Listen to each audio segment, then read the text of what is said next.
What's up guys, Volt here bringing you a brand new Fast and Furious car remake. In today's remake, I am bringing you the 1999 Nissan Silvia S15 Spec-R that Sean drives in the Fast and the Furious Tokyo Drift. Now, don't get this confused with the Mona Lisa build, which you'll actually see that video on screen right now. If you haven't checked it out, go check it out. It is actually a really nice build and actually turned out very decent. So thank you very much for all the people that supported that on that video. But we finally have the livery available to us in the game, and hopefully you guys bought it from the test ride at the LS car meet. If not, then you'll probably have to buy it from someone that actually bought it ahead of time, or possibly find someone in the family, somewhere, a friend of yours, something that actually bought the car and has the livery. So this is the S15 at the very end of Tokyo Drift. So this car is something that didn't really get a lot of screen time in Tokyo Drift. It was in the last scene, like I said.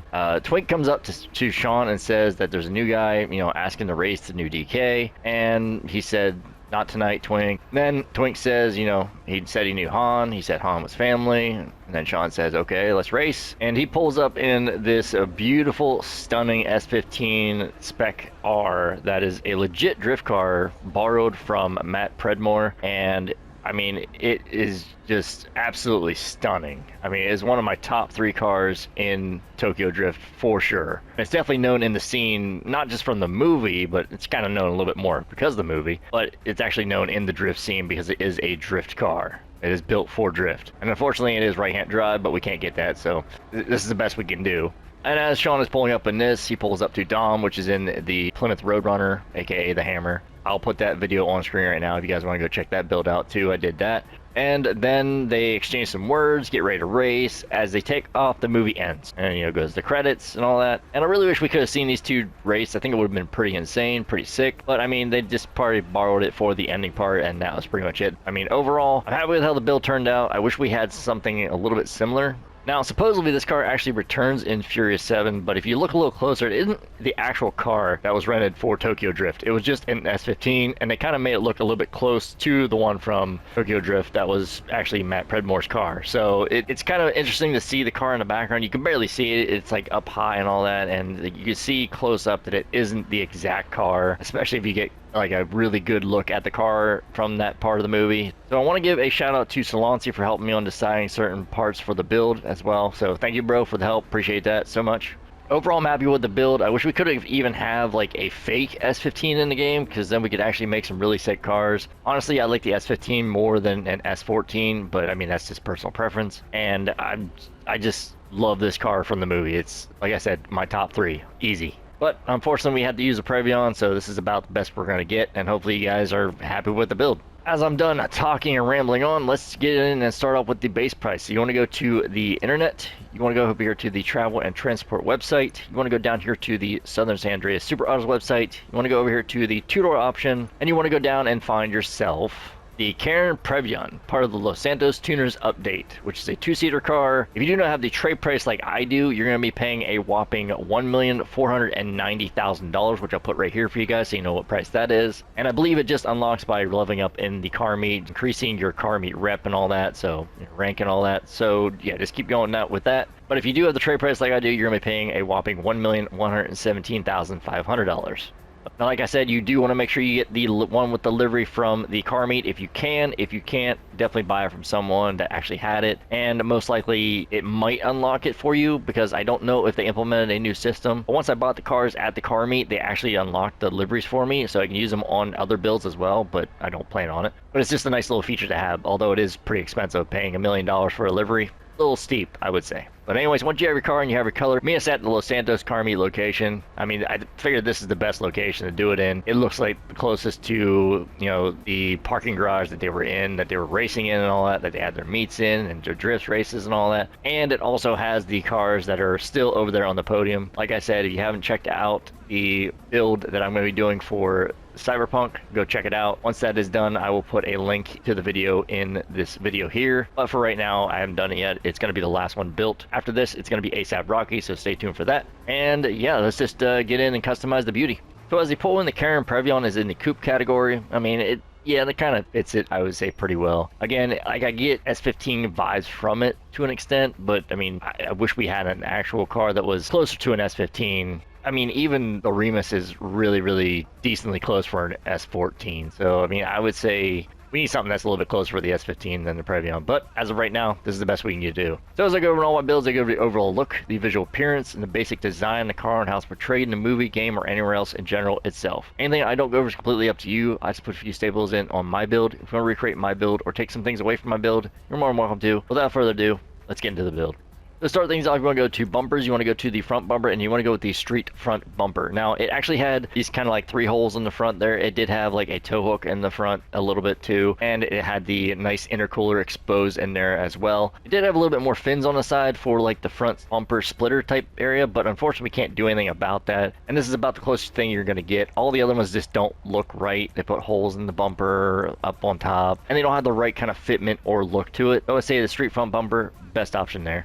After that, move on to the rear bumpers. You want to go with the rear diffuser. It is the best option to go for. Don't go with the primary tip diffuser because it wasn't colored in the color of the car, and it definitely did have a diffuser, so don't go with the stock option. Best option to go for is the rear diffuser because it did have a nice looking diffuser on the back there, so go with that. After that, move on to the engine. This is the best thing I could come up with for the engine because unfortunately for the Previon, apparently it's a V8. Anyways, for the engine block, I went with stock. For the rail covers, I went with the brushed full rail covers. Again, I tried to make it look closest to the actual engine that was in the car. I know it was a 2JZ, but still, I mean, I can't really do too much about that. For the strut brace, I went with the polished strut brace. I think it is the best option to go for. It looks closest to the one that was actually in the video, which I'm posting pictures of. I just think it had something similar to that. You guys can keep a basic strut brace if you want, because again, we don't see what was underneath the hood in the actual movie of Tokyo Drift. So completely up to you if you just want to keep everything in here stock. I'm just kind of going for what his actual engine looked like in his car. I know it was a 2JZ and this is a V8, but I tried to make it look the best I could. Yeah, polished strut brace is what I'm going for. After that, move on to the air filters. I went with the Brush V8 4-cam manifold. Kind of get the middle part there to look like the engine is completely all white, which is what I'm trying to go for. And I think it turned out pretty decent. After that, move on to the exhaust. You want to go with the street exhaust. I did have a nice big bore exhaust on this left side over here. Unfortunately, it does give double on this car, just like the ZR350. But, I mean, it is the best option to go for. All the other ones just don't look right. Titanium definitely wasn't it. And, I mean, the best thing you could go for to kind of get the fit is the street exhaust. After that, move on to the fenders. You want to go with the primary stock fenders. This will give it a little bit more of the kind of definition on the front fenders. And then you also want to go with the primary rear fenders as well. This will give it a little bit more depth to the actual car, kind of giving it a smidge of a wide body. I'm not saying a lot. I'm like saying like maybe like an inch. Not very much at all, but I would say definitely go with the primary rear and primary front fenders. After that, move on to the intercoolers. You want to go with the large logo intercooler. It had a nice, huge, large logo in there. After that, move on to the headlights. You want to go with the stock headlights. Didn't have no tinted headlights, so don't worry about changing that. After that, move on to the hood. You want to go to hood catches. You want to go with the chrome hood catches. It actually had the hood catches on there, and they were kind of circular and chrome, so this is the best option to go for here. After that, move on to the hood itself. You want to go with the carbon street hood. So it did have a kind of hood vent on the front there, but unfortunately, we can't get the actual color that was actually on the car. So the hood was actually like a yellow carbon or like a goldish kind of carbon. And it was pretty cool. It was kind of unique, but unfortunately we can't get that. We can't get the hood the exact same thing either. But I think the carbon street hood is the best option to go for because you still get the kind of hood insert as well as the carbon option as well. And I was thinking about putting a certain pearl in there and make it shine a little bit, but it would also shine on the car, so don't do that. I would say just go with the carbon street hood, best option there. After that, move on to the interior. Now, this is what I went for the interior. Again, we don't get to see too much of the interior from the movie, but we do get to see the interior from a interior video, right? He's actually racing in from the real life car. That's what I went for. So for the dash, I went with the full colored interior. It's all black on there, except the back end is completely stripped out. Most of the car, I believe, is stripped out, but unfortunately, if you want to, you can go with the race dash and stripped interior, but I mean, it doesn't really fit it too well in my opinion. He had like a normal shift knob and a normal e-brake, so I went with the full colored interior, so that's completely up to you if you want to go for that. After that, move on to the dials. I went with the dash gauges. He only had some gauges on the dash over there. He didn't have like the mounted one here or even like the combo. But yeah, definitely go with the dash gauges over there. After that, move on to the doors. Now, unfortunately, they are stripped and they were pretty much like bare bone metal. So the best thing I could go for is the lightweight aluminum panels. They look the best and kind of match the color that I have on the car right now the best. And they just kind of look like they're more stripped than anything else of the other options. So I definitely think that the lightweight aluminum panels is the best option there.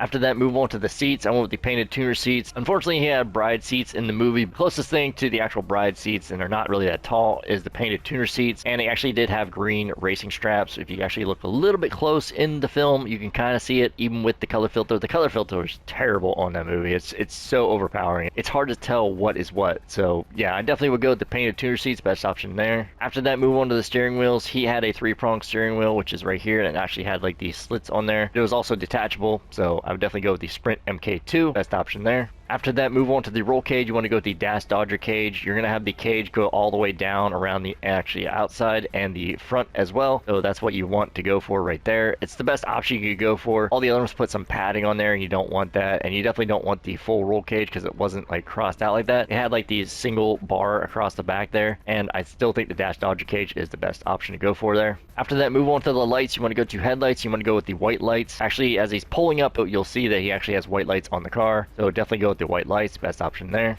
After that, move on to the neon kits. You want to go to neon layout. It's going to be none because it didn't have any neon on it. And it kind of makes sense for most of the drift cars, I believe, in Tokyo Drift that were actually drifting. They didn't have any neon on. It just kind of would defeat the purpose, especially if you crashed or something. So definitely go with none, best option there. After that, move on to the livery. You want to go with the Stance Andreas Drift Team. This is the livery that is best fit for Sean's S15 at the end of Tokyo Drift, or Matt Predmore's car. I guess it's called like Quick Style. But yeah, this is the best option we could go for the build. So definitely get this livery while you can. Otherwise, you'll have to buy it from someone, which again, it's not terrible. After that, move on to the mirrors. You want to go with the stock mirrors. The mirrors were the same color as the car. They weren't carbon or black, so definitely go with the stock mirrors. Best option there. From there, move on to the plate. I went with a blue on white 3, which is the best representation for the plate, I believe personally. And the custom plate you want to go for is 81/86. That is the big numbers. I don't know what is the numbers above, but I mean, I think this is the best representation for the plate that was on the car. It is 81/86. Saving respray for last, we move on to the roof. You want to go with the stock roof. It didn't have no roof scoops or anything, so don't worry about adding or changing anything on there. After that, move on to the skirts. You want to go with the street race setup skirts. Now you can also go with the custom skirts. They kind of have like the somewhat the same design as the skirts from the actual car, but I mean they kind of get the length and also you get a little bit more of the extension. I would go with the street race setup skirts, but I mean completely up your choice on which one you want to go for. It's kind of hard to say, especially because they're not super ideal, but I mean there's two options to go for, so take your pick. After that, move on to the splitters. I went with the secondary splitter. I made the secondary color matte black to kind of match with the carbon option, and it just looks pretty decent overall for what we have. I was going to go with something along those lines, but it doesn't have canards, so definitely don't add this. I mean, it just doesn't look right, so definitely go with the secondary splitter. Best option there. After that, move on to the spoiler. I went with the tuner spoiler. It wasn't super high like this, and it was a decently good setup. It has your kind of race kind of fins on there as well. Brackets are pretty well centered as well, and I would say overall it fits for the build pretty nicely. After that, move on to the sun strips. Now on the real life car nowadays, I believe it does have a sun strip, and I believe it was probably white or something along those lines. But in the movie, they didn't actually have a sun strip, so definitely go with none. Best option there. After that, move on to suspension. I went with the street suspension. It was lowered quite a bit. I mean, you could probably go to a sport suspension if you really wanted to. Definitely don't go competition.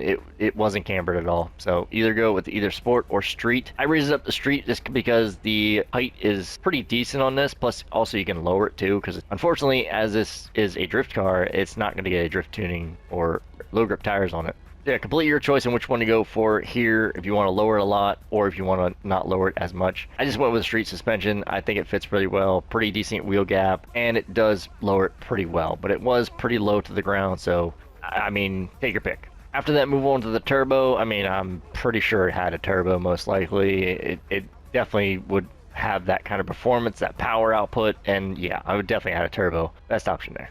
After that, move on to the wheels. You want to go to wheel type. You want to go down to the sport category. You want to go to the chrome rims. You want to put on the rough weld rims. Now, the sad part is there's two options for these rims. Either you can go with the rear option, which is what I went for here, which is the chrome rough weld rims, which are actually for the rear, or you can go with the front option, which is actually the S Racer or close to the S Racer. A little bit more spokes, but it has the same kind of look and slash design to it. So completely up to you if you want to go for these or the rough weld. I would say these are the two best options. Also make sure they are in chrome because they were chrome. That's pretty much it. So take your pick on which one you want to go for. I personally think that the rough weld look a little bit better on the car, but again, that is my own personal taste. After that, move on to wheel color. You can't do anything because they are chrome, so don't worry about changing anything on that. After that, move on to the tires. You want to go to tire design. You want to keep them stock. Didn't have no custom tires or tire text on the car, so don't worry about adding or changing anything on there. After that, move on to the tire enhancements. Now, this is where it gets a little tricky. You can choose any one of these. It doesn't really matter. You can go with a more realistic build with the standard tires. You can go with a more drift type build with the low grip tires. Although I will give you a quick tip or little hint that it is a terrible drifting car. It is not good, especially with the low grip tires. Maybe if it actually had a drift tuning, it would be a lot better. But overall, it's not what I'm having on mine. So it's completely up to you if you want to go for that. Or the last option, which is GT Online, I can understand it,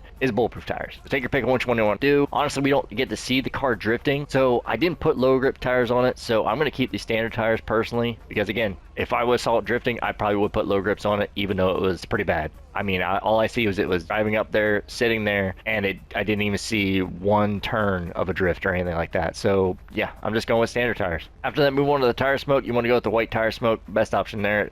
I mean, I'll have a picture of it because there you go. From there, move on to the windows. You want to go with none. Didn't have a tint, which again probably would make the car a little bit more expensive if it did crash or did damage itself, because then you would have to replace not only the window but the tint as well. So yeah, I would definitely go with none. Best option there. Keep it nice and clean. All right, and I'll see you guys in 2 seconds with a rolled steel primer color. All right, and we're back. As you can see, I have my car and my primered out rolled steel. Pretty much what I always do for all my builds. That way you know what colors I'm going to be doing for the LSC color and custom crew color. Yes, there is 2 this time, so make sure you stay tuned for that. So the LSC color is fairly easy. Since we're on rolled steel right now, which is basically what I always do for a primer color. That way, like, whenever you put an actual paint on there, you get the primer and then you do the other coat. The main color that I went for the LSC color is rolled steel. So you want to go to primary, you want to go to metallics, you want to go down to the rolled steel, and you want to apply that just like that. Then you want to go to the pearlescence. You want to go and make sure it is on a silver. That's what you want right there. After that, move on to the secondary color. Again, I made sure it was matching the kind of carbon look on the hood. So do make sure you go to matte and make sure it is on a matte black. After that, move on to the trim color. You want to go with a black interior, so you want to make sure it is black. And then after that, move on to the accent color. You want to go with a nice ice white to kind of get the pretty good looking dials as well. And that is the LSC color done, guys. That's pretty much it for the LSC color. It does look pretty close to my custom crew color, although my custom crew color is, what I went for is called smoke gray. Kind of close to that, or a quick silver kind of color, so that's what I came up with. But you want to go to the primary colors. You want to go to the crew, and I'll put the hex code and RGB down in the description below, as well as the hex code on screen right now for you guys. So you see the color change in 3, 2, 1. So as you can see, it gets a little bit more darker, a little bit more cool hue added to it, which makes it a little bit more darker instead of a warm hue. It is based around what looks to be like a smoke gray, what they call the color. I couldn't find the exact color, but this is about the closest thing I could come up with matching the pictures and everything, so I think it is pretty close. You want to apply that just like that. Then you want to go down to pearlescence and still make sure it is on a silver. Both LSC and custom crew color both use the silver pearlescence, so make sure you have that still on there. Then everything else is the same, with the secondary color being a matte black, trim color being a black, and the accent color being ice white. And that is it, guys. That is how you recreate the 1999 Nissan Silvia S15 Spec-R that Sean drives in the Fast and the Furious Tokyo Drift. Again, he drives it for, like, I would say 2 to 5 minutes tops in the movie, somewhere around there. It's not very long at all. I would say it's not one of my super greatest builds, but I would say it definitely has reminiscence for the build, and you kind of get what it is overall, I would say. I mean, you guys let me know what you think about the build down in the comment section down below. I would love to hear from you guys, definitely down there. We're just going to go back to our parking spot. Alright, now that we're outside, I'll do a little spin for you guys real quick so you can see the custom crew color, smoke gray / quick silver. Not sure exactly what I'm going to call it. Maybe I'm going to call it like smoke silver, you know? Something like that. I mean, I think it turned out pretty decent. I think it turned out pretty nice. You guys, again, can let me know what you think about the custom crew color, about the build, about the options and customizations of the car in general, down in the comment section. Love to hear from you guys down there. And yeah, let's just go for a little bit of a drive like we always do. So this thing's not slow at all, and I definitely will say one thing: it is a really nice car to drive. It handles really nice, but it is a terrible, and I mean absolutely terrible, drift car. So don't think that you're going to buy this and it's going to be like an insane drift car. No, it's not, unfortunately. It's mainly going to be for looks and just to be driving around, I think. But I mean, it does sound pretty cool. Does it sound like an S15? Does it sound like the car from the movie? No. But again, it's the closest rendition we can get to the one actually from the movie in-game. So yeah, guys, that's pretty much going to wrap up the video. So I hope you guys did enjoy. Don't forget to like, subscribe, hit that notification bell. Leave comments down in the comment section down below for what build you'd like to see next. And feel free to make them as creative as possible, as challenging as possible. I love a challenge. I love talking and interacting with you guys down there in the comment section. One of the best things I love about the channel, about the family, about all of you, even just a random person that just finds the video randomly and just, you know, starts interacting down there. It's always great to talk to people, get their take on the build, kind of, you know, just explore and be friendly. That's just how I am. So links down in the description below for Twitter, Discord, and the crew. Free to join, free to leave anytime you wish. And yeah, guys, with all that being said, I hope you have a great day/night. Thanks for watching. Thanks for tuning in. Thanks for all the love and support, as always. And I hope to see you guys in the next one. Catch you guys later, and I'm out. Peace.